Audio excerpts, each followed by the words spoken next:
Alright, Dragon Ball Super, episode 82.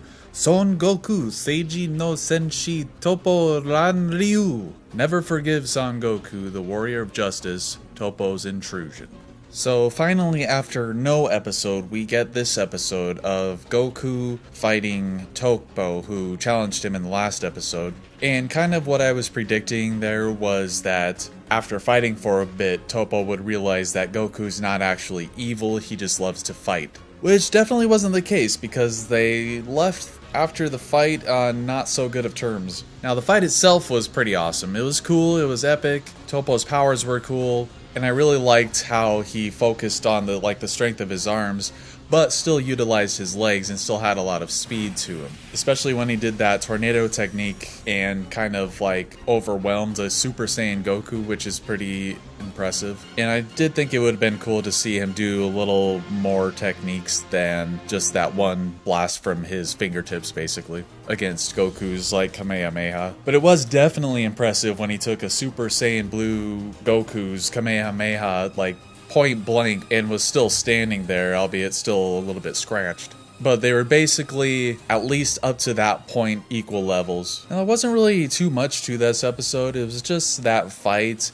We got a little bit more information with the Tournament of Power, with them having only 40 hours till the actual tournament starts, which doesn't seem like a whole lot of time at all. I kind of wished it would be at least a week so that the universes can prepare and get their best fighters and maybe even train a little bit. But nope, straight into it. But that is interesting in a way, because a lot of times we will have time to prepare for what's coming. Like the Saiyans, Cell Saga, they had time to prepare for that. They had time to prepare for the androids. This time they have no time to prepare. They basically have to rest for a day and then boom, back to fighting. Which brings me to the usage of the Kaioken. I guess he can use it just willy-nilly without any consequences, even though in the Universe 6 arc he said, I might die if I use this, but then he's used it 3 times now and nobody said anything about it. We're just left to assume that he can just use the Kaioken casually now, I guess, with his god form, which I'm sure it probably bothered some people. It didn't bother me a whole lot. I just wish they would, say something about it, like he's trained more in that form or something, instead of just using it suddenly and everybody being surprised at how strong he is and everything. But I feel like that's just kind of a nitpick, because you can just easily assume that he can just use regular Kaioken, because he didn't say times 10 or anything like that. But it is kind of a nitpick, I think. And then I really liked how the Daishinkan was starting to build the stage, and in that realm of void or whatever they call it, it really felt like it was going to be massive, which I think it really needs to be massive, planet-sized almost. But I was actually hoping that they would take some time, take a couple of episodes of introducing who's going to be in the Tournament of Power, what they're doing at this time, Android 17, people we haven't seen a whole lot lately, especially Android 17, which we probably will see him, but hopefully they take a couple of episodes to, kind of introduce or reintroduce these characters and, what their lives are like now. Have they been training? Have they been,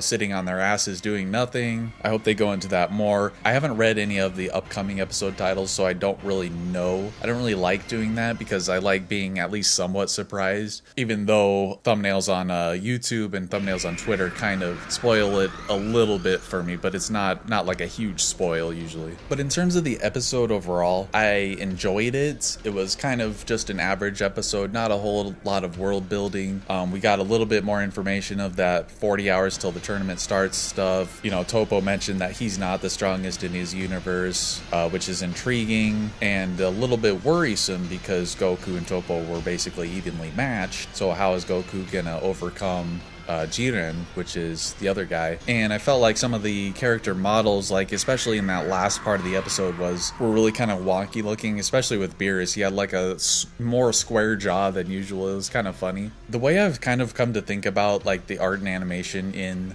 Dragon Ball Super is that it's almost integrated at this point to be a comedic part of the series. Same with Dragon Ball Z too, because a lot of times their necks will be all weird and their shoulders will be more huge than usual. I just kind of find it funny. And the filter that they've been using, I felt like they did it a little too much in that last part of the episode. It looked like the colors were fairly washed out, or maybe the contrast was too high or something, but it just stuck out to me a little bit. But any problems that I might have had with this episode, they're very minor nitpicks. And of course, Beerus mentioned to Goku that Goku was basically dragging their level down. That's still a little bit unclear. You can check out our video on mortal levels and what it means. We give our thoughts on it. I'll put that in the description below. But at any rate, you know, not a whole lot to say about this episode. It was cool. Not the best episode, not the worst. It was a cool fight, and then that's it. So if you'd like, go ahead and check out some more of the content on the channel. I'll be doing more Dragon Ball Super reviews, discussions. I've got planned some Dragon Ball videos in the future as well. So as always, thanks for watching, and we'll see you later.